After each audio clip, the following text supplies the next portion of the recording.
when we're in a coaching environment, and sorry, can you hear my dog? Coffee with Coaches. Discover the power from within. With Aisha Hassan, Jill Shillabeer, and Inyam Griggs.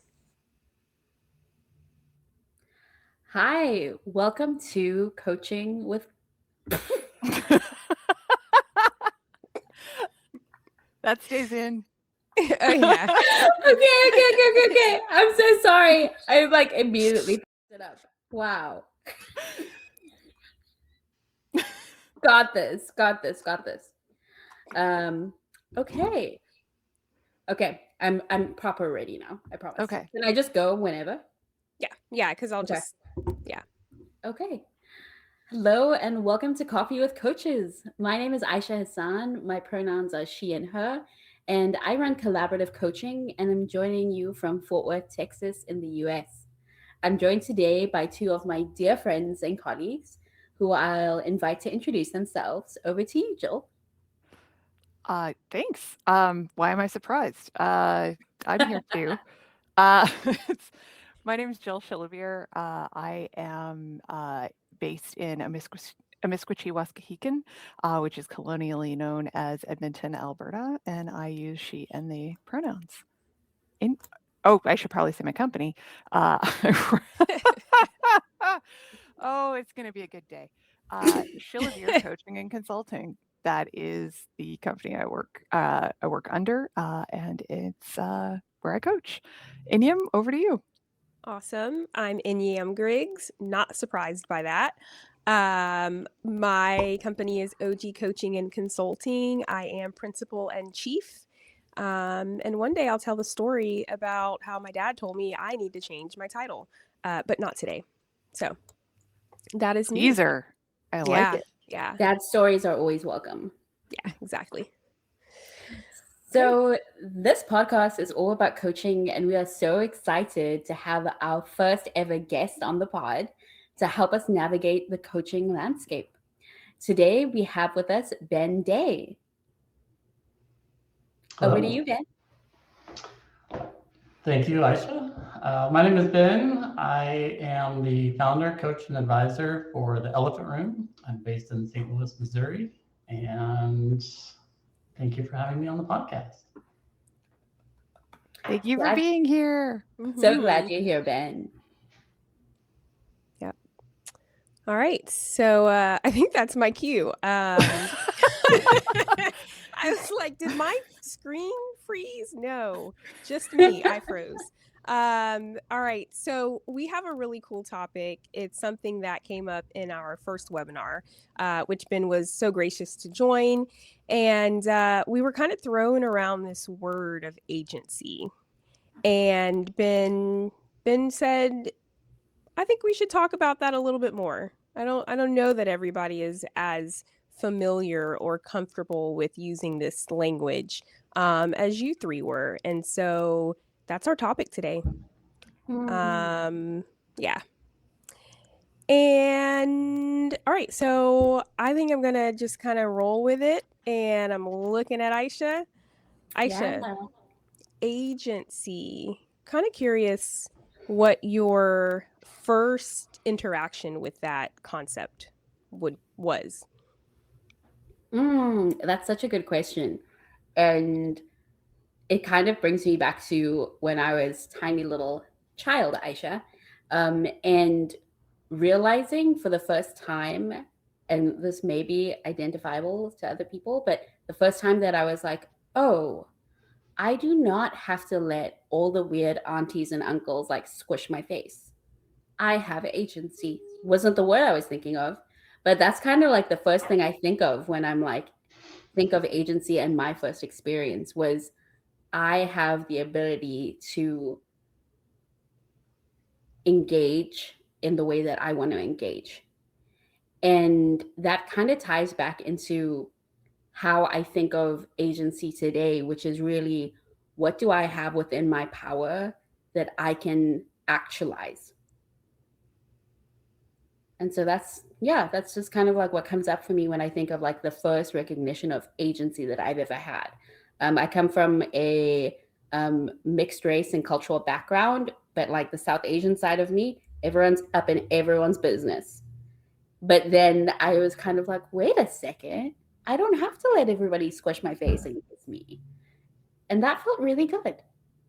Smiling because the Nigerian background. I'm like, oh, I know that very well.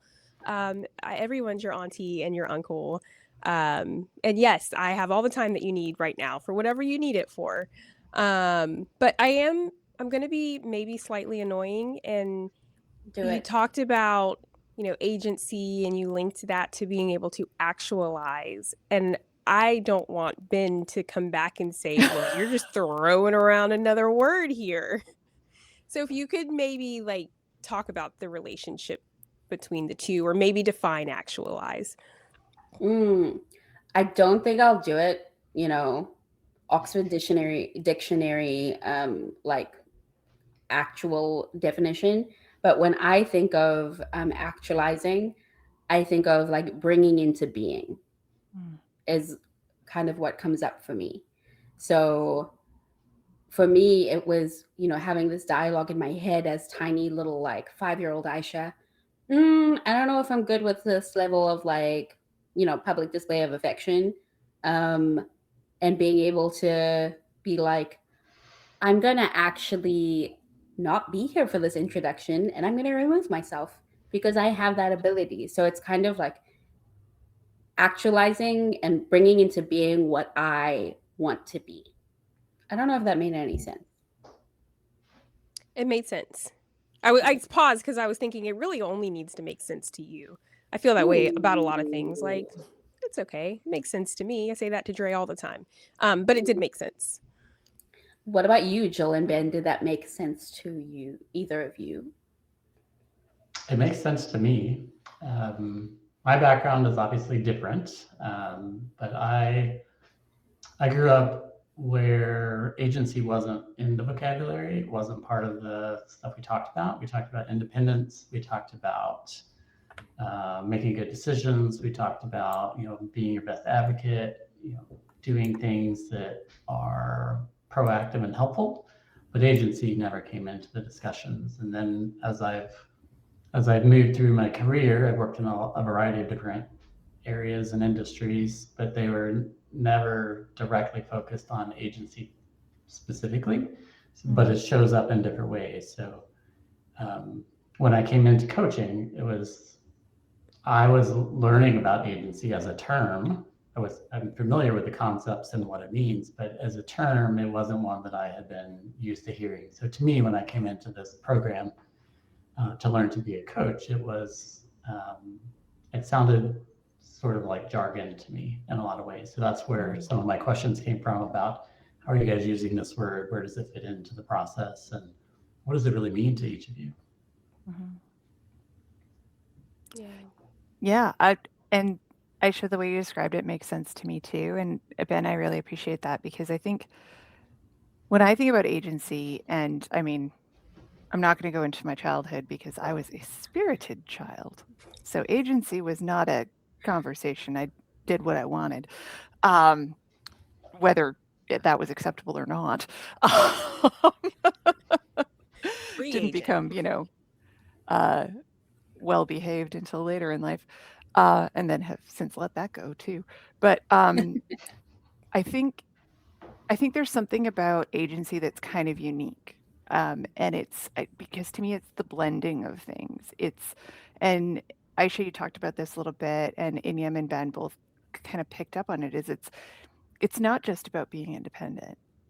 To me, it's about knowing that you have the capacity to affect your circumstances, and then moving into action around that. Like really having that knowledge that this isn't about things happening to me. I mean, certainly things do happen to us in life, but what it's about is this idea that we can make choices in terms of how we react or respond to those things, in terms of how we let it affect us, in terms of what we choose to do next, sort of our so what, now what kind of responses.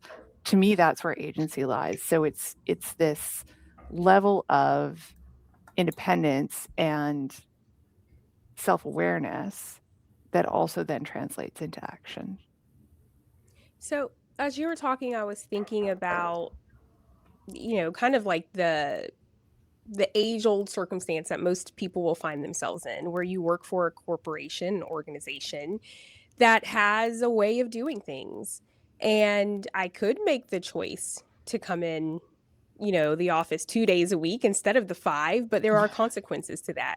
So I am curious, when we talk about agency, how do you reconcile that, everything that you just said, with the reality that there are some things that we have less of a choice in? Mm-hmm. I mean, for me, and I'm so curious what others think about this, but for me, it's all within scopes, right? No matter what context we're in, there's always a degree of, well, almost always a degree of choice. Sometimes there's not. Those are relatively rare situations, but even if it's just the choice over how we choose to handle ourselves in that scenario, how we choose to show up, the energy we want to bring, that's agency. So yeah, we could be in a very strict construct, like a workplace or a family dynamic or whatever it might be, where there are written and unwritten rules, where there are limitations on the scope of our power in that scenario. But we always have power over ourselves to be able to say, okay, I'm gonna respond in this way, or I'm going to not allow that to happen to me. I'm going to be able to manage the way that I choose to navigate through this situation. And that could be as, as extreme as, especially in a corporate context, like I'm out, like this is not okay. Like I own my own labor. I can walk away. It's a choice. It is a choice. Or I can choose to stay. There's a lot of other things that will affect that. But there is that capacity to say, okay, what is in front of me? What can I do? What can't I do? What's on the table as an option and what's not? So that's sort of the way that I imagine it. Ben, what do you think? I think the interesting part to me is how it can apply in different situations.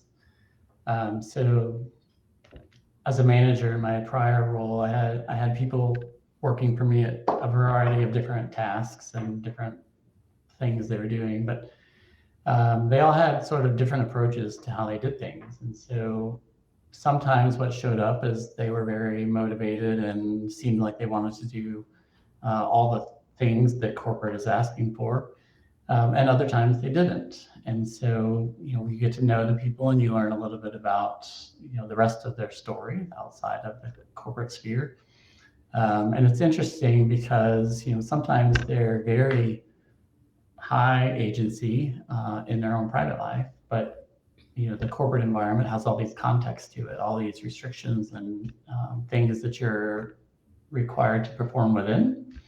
And so sometimes those can limit your agency, structurally or unintentionally, to the point where maybe it looks like you don't have agency, or maybe you've made a choice to apply your agency elsewhere. So I saw some of that sometimes. But it's also interesting to, from that perspective, like as a manager, trying to empower someone is sort of the act of granting them agency, if you will. But you can't really grant agency. You can't just say, surprise, now you have agency. That doesn't work. That would make coaching so much easier. Magic wand. Magic wand. Instead, right, you have to create the conditions for people to be able to succeed and to envision a version of themselves that can succeed in that type of environment that then allows them to start generating agency. Mm. So how does that then, how do you build that into your coaching practice? How does that idea come forward? So in my practice, I spend a lot of time focusing kind of on people's identity and, how do they define themselves? what does Ben's version of Ben look like and why? How did this get built? Not focusing as much on the past, but like, what are the rules that govern it? Does he view himself as independent? Does he view himself as flexible? Does he view himself as a lifelong learner? And then you kind of build from there. Is this a set of skills that enable agency, or is this a set of skills that limit agency? And so I kind of work at that level and try to figure out how to adjust essentially the thinking, so that, get clarity in the process and help them understand that there's a different way to look at things. There's a healthier way to look at things sometimes, or a bigger perspective way to look at things, with the end goal of, improving a scenario you're stuck in, or even better, if you're not stuck at all, like if you're in a healthy place, coaching still helps. Then you can actually move up to your next level as well. I'm so glad that you went there and talked about identity and that relationship with self. Because on the one hand, we're saying, okay, we're going to create these conditions to help them to access their agency.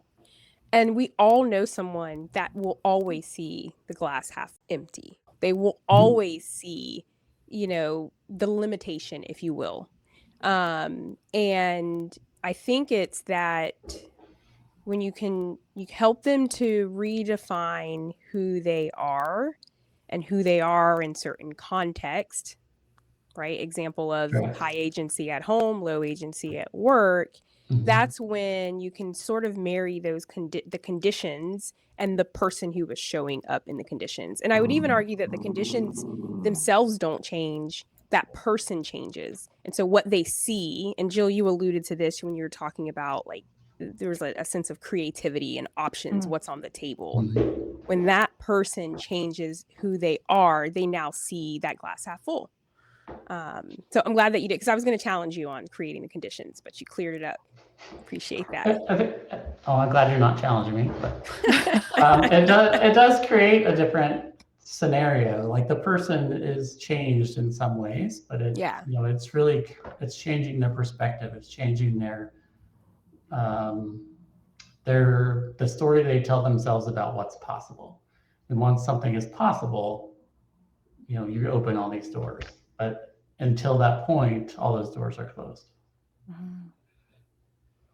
Aisha, you've got to look. If I was coaching you, I'd be like, what's that look? What's happening over there?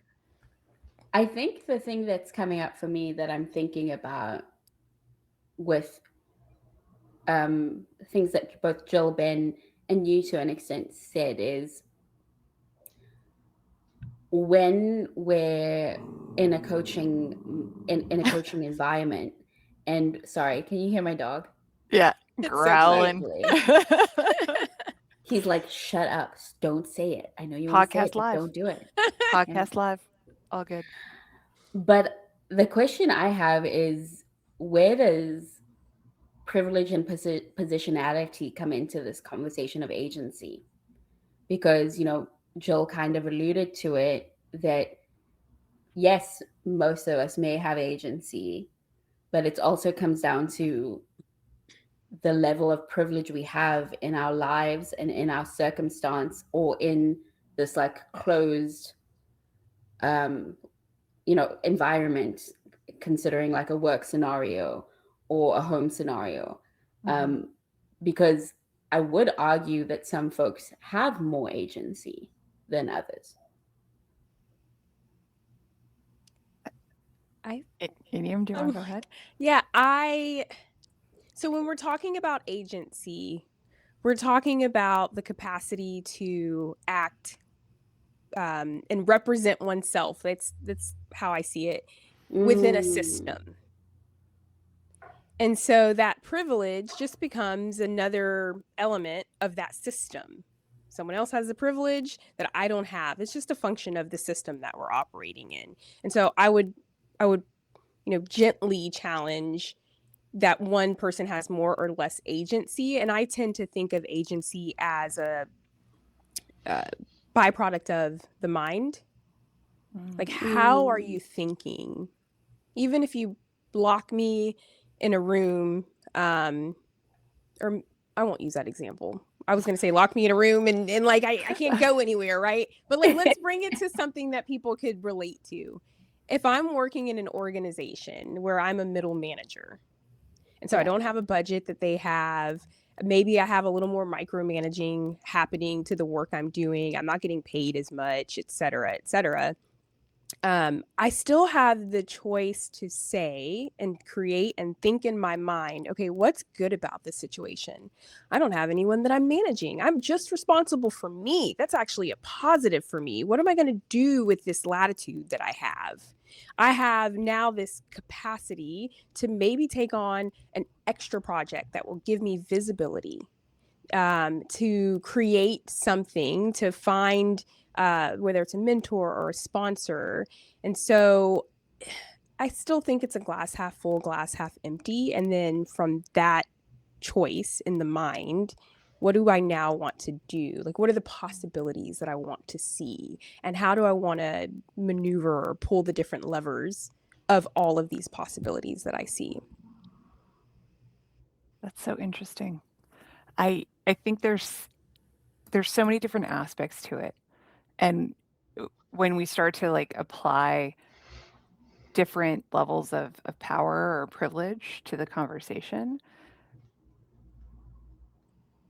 I'm going to agree with Inyam. I think people still have agency.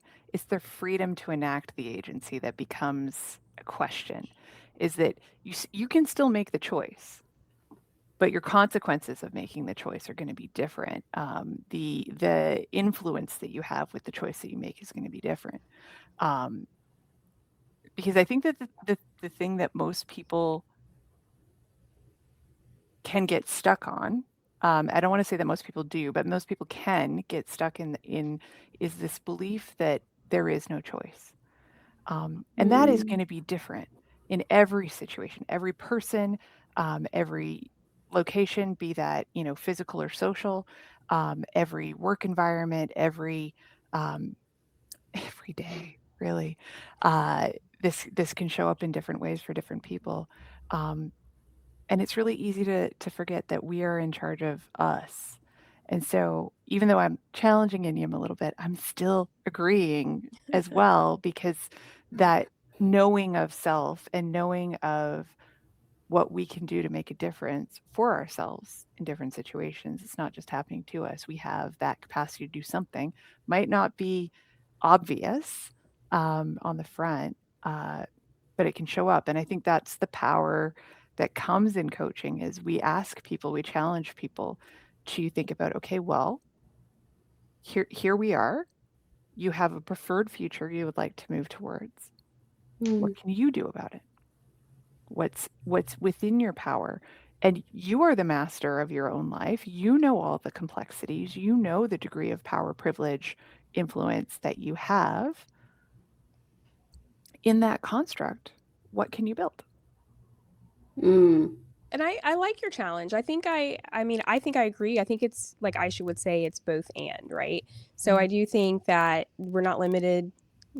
No person is more or less limited than the other in terms of the origin, that starting point of what agency is. But I would agree that if I decide that I'm going to become an executive director in this organization, it's going to be a different journey for me than it will be for someone else who's at a different starting point, is a different, has a different relationship with the system. And so, it doesn't absolve me of having agency and being able to use it. Yeah, it's probably going to be more difficult. So yeah, I would agree with you in that.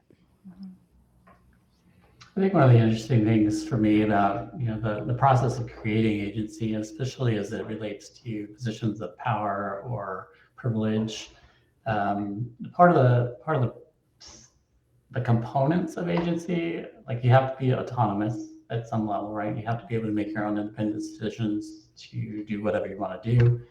You have to be actually confident to go do that. So sometimes that's some upskilling, sometimes that's arranging some things or whatever, but you also have to be supported.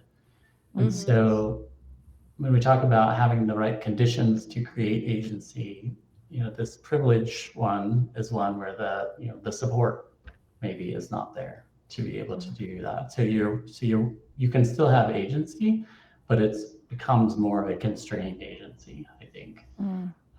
But similar to working in a corporate environment where there's all the rules and the parameters, same kind of conditions, just at a higher level, more obvious lack of support, essentially. So how would you say that coaching brings that support to someone? Or even maybe that's a bit too leading, but like, how does coaching relate to that? Would be the better question, would be the more coach-like question. I think for trying not to be totally led, I think have agency, Ben. It helps people to see what their options are. It brings them clarity. It helps them to understand that the way they are interpreting the world and the way they're seeing the world is currently accurate to them, but doesn't have to be their go forward accuracy. There are other ways to interpret what they see. There are other facts that can be brought into the equation. And so, turning over those leaves and having somebody kind of look at things from a different angle can really open up what they believe is possible and how they're, choosing to live their lives. It's a perspective shift. Yes. Yeah. That's a much more eloquent way to say that. I think. Go ahead, Jill. You and I are going to be doing this the whole time. I think. I know. Challenge. It reminds me of the question that, and I've talked about her a bunch already on this podcast of like my coach. And I feel like I should name her Kathy Gretzinger. That's her name, my coach. She's awesome. She always asks me this question of is that actually true? And not like to gaslight me on my reality. And, and I really like the way that you put that, Ben, is like people are coming in with what's true for them now, and that the coach can open that a little bit so that we can explore what else might be true and bring those other pieces in, and then get creative about what we can do in a situation as the person being coached. What's in front of us? What are our options? And by being gently nudged to shift our perspective on the conditions that are at play, or to even analyze them in more depth, because maybe we do have a full sense of what's at play. But maybe we just haven't really taken the time to think through, okay, really then what are our options? We're just thinking, about our old patterns, our old habits. I always find that can be such a valuable part of coaching, both when I'm being coached and when I'm receiving coaching, to be like, okay, no, but am I closing my thinking where I need to be opening it up? Is the person I'm working with, is there something that they maybe could imagine differently to get towards that preferred future that they're looking for? So. Yeah, I think a lot of coaching, in my experience, working with clients, is not pointing out the limiting beliefs, but shining a light a little bit on beliefs that may be, I think it was Ben who used the word of the constructed environment that we're in. And sometimes we construct our own environment and we don't realize that it's self-created, right? And so it's really shining a light for me, I think, on what the beliefs, what our own understandings are that may be limiting how we view a situation, which results in us having a perspective shift when we can see things a little differently. You know how in coaching we have these threads? We talk about these threads of like, where do I want to go, right? What is it that I want to? There's these themes coming up, and I have these two threads, and I don't know where to go. I think I want to talk about how you work with a client who is bringing something to you, and there is a question. We are human. There's a question in your mind as to the realities that they are sharing. Mhm. And we, as a coach, we are trying to understand the reality that they believe, Yeah. the perspective that they are seeing. And so I think that makes it easy in the sense that it doesn't even have to be true. This is their perception of the world that they are living in, of the relationship, of the problem that they're bringing. And it's really a matter of shifting and helping them to understanding how they want to shift that reality or that relationship, and then helping them to find the insights and the answers that will move them along, that will reorient them the way that they want to be reoriented. Is that a word? To their reality. There's a question in there somewhere, right? Oh, was I supposed to ask a question? Wow. That's what we say in our family. We're like, wow. Yeah. Okay. So the question is, I'm doing an awesome marketing job for my my potential coaching clients. Like, what's the thing that you say to bring yourself back to being coach-like when you are totally Got it. blown away by what is happening in front of you? Okay. So I think the first thing is you have to meet people where they are at all times. And people can bring in all kinds of random off the wall things, and the job as coach is to be non-judgmental and neutral and let them voice whatever it is that they want to voice. Once they voice that, then you start picking it apart and trying to figure out, okay, what are we trying to move? What does this look like to you? And they can tell their story and figure out what that is. If I don't agree with their belief system or whatever, that's kind of irrelevant for this process. It is really about helping them move forward on whatever goal they've chosen. So if you start off with the concept that you're meeting them wherever they are, they can bring in whatever their truth is. And as you see across all of our media these days, like everybody's truth is different. So kind of go in with that approach, and it's just a new chapter in a new book. So you figure out what this chapter is about. You read the chapter, you figure out where you're going to go with it, and then you let the person go write their next chapter. One of my mentors said once, and I really appreciated this: become the student of your client's reality. And because it's the central tenet, and we've talked about this before, of coaching, is that the client is absolutely capable. And we make that assumption.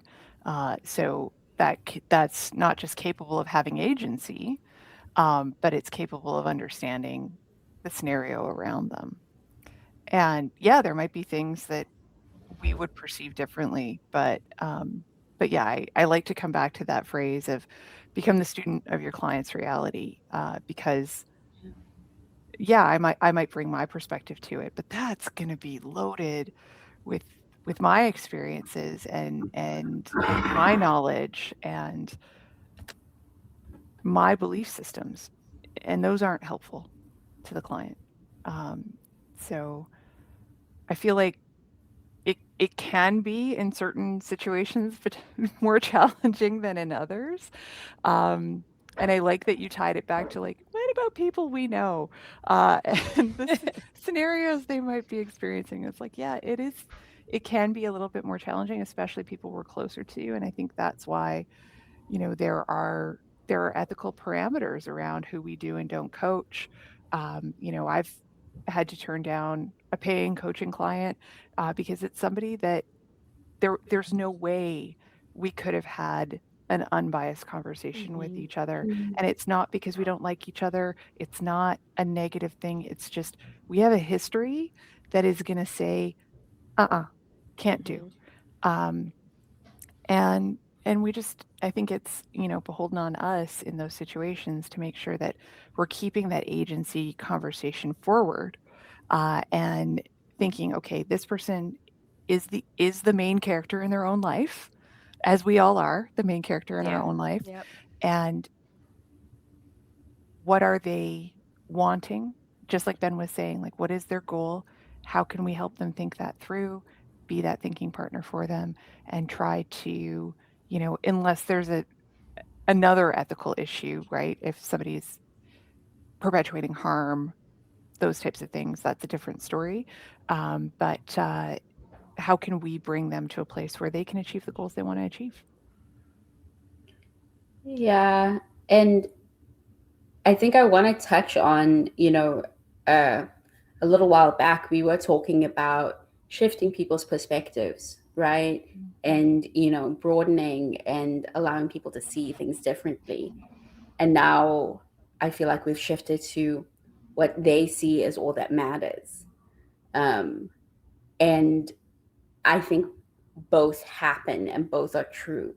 We can do work to ask questions that may allow them to see things through a different lens. And ultimately, at the end of the day, however they see it is how they see it, and is thus the environment that they're operating within. And we work in service of our client to achieve whatever they want to achieve within that realm of understanding. Yeah. Yep. And we've heard it said in different ways, like perception is reality. One that I like to say to Jill all the time is, I never face reality, I create reality. And I think that that's kind of the passenger seat that we're in with our coaching clients, is let's help you create your reality. Mm-hmm. And that's the tie into agency. Absolutely. And I think that what a nice place to kind of start wrapping up the conversation, right? Is you have this capacity in front of you. What do you want to do with it? What do you choose in these situations? And what a great way to think about agency. Thank you, Ben, for bringing this conversation up for us, for participating in it. We do have one final question we want to ask you before we sort of wrap up and give you a bit of a chance to talk, because as you know, because we all know each other, the three of us can be a little chatty. So make a little space for you to answer a question. And what I'd really love to hear your thoughts on is, what is something that you want people to know about coaching, maybe to clear up a bit of a misconception that might be out there around coaching? What would you like to share with folks who are watching the podcast? Sure. I think the biggest thing I see that I think is a misconception about coaching is that people tend to not seek it until they're in some level of crisis. I think there's a limited understanding of what coaching can offer and what it does. Most people seem to think it's best for when there's a problem. But in reality, and what I've seen and how I've best experienced coaching myself, is it seems to work better, faster, more effectively when you're trying to do coaching before there's a breakdown in the process. So proactive seems to be a lot harder to get your head around investing in. But if you think about it as it's an investment in yourself, and you're enabling yourself to become a new thing or to move in a new direction versus trying to solve a crisis or trying to get unstuck. The whole mindset is a little bit different when you take it that direction. In my story, I came out of a corporate environment. I've been in different corporate positions for many years, and took a little bit of time off and then entered coaching. And it's been very interesting to go from a very parameter-based, controlled, regulated environment into entrepreneurship in an area where I can set my own rules, my own direction. But it's also been sort of overwhelming.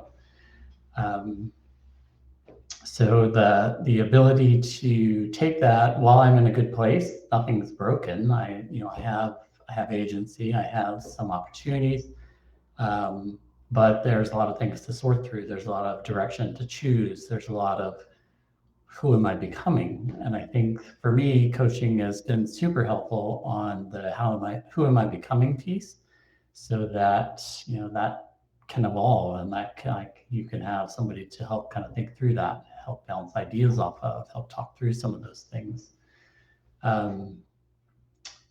That's probably kind of the biggest misconception, I think, is that it's just reactive, that you only need it when there's emergencies. Thank you for that. I heard a really great question earlier today that was, are you doing or are you being? And I like that agency can apply to both. It's not just what you do, but it's how you are. And that opportunity to look at it in those times of crisis, but also to look at it in times of stability, in times of security, so that you can have the best life that you want to have. Thank you for that, Ben. Thank you for letting me share. Yeah. All right. Well, with that, then I think this is a great place to wrap up. I really appreciated the conversation today. I know we all did. And Ben, thank you so much for participating, for being our first guest on the podcast. Thank you for allowing me. It's been an honor. Yeah, it's been so fun to be here together. So if folks who are listening are interested in learning more about Ben and his coaching, it's discovertheelephantroom.com. He is the founder, the coach, and the primary elephant handler in the elephant room. And just such a great coach. We've all had the benefit of coaching with Ben over the past number of months and learning more about his work and just getting to know him so much better. So thank you for that. If folks are loving the podcast, which how could you not be? It's, want to encourage you to like and subscribe. We are on YouTube at Coffee with Coaches. There are many Coffee with Coaches on YouTube, but we are the only at Coffee with Coaches. So just search accordingly. And we are hoping to be on more platforms soon. And this is where we will leave it for the day. So thank you so much. I am Jill Shillabeer from Shillabeer Coaching and Consulting. Inyam Griggs with OG Coaching and Consulting. And Aisha Hassan with Collaborative Coaching. Thanks for joining us. Bye. Coffee with Coaches is hosted by Aisha Hassan, Inyam Griggs, and Jill Shillabeer. Editing and production by Inyam Griggs. And that's Keith Herndon in the intro. Thanks for listening.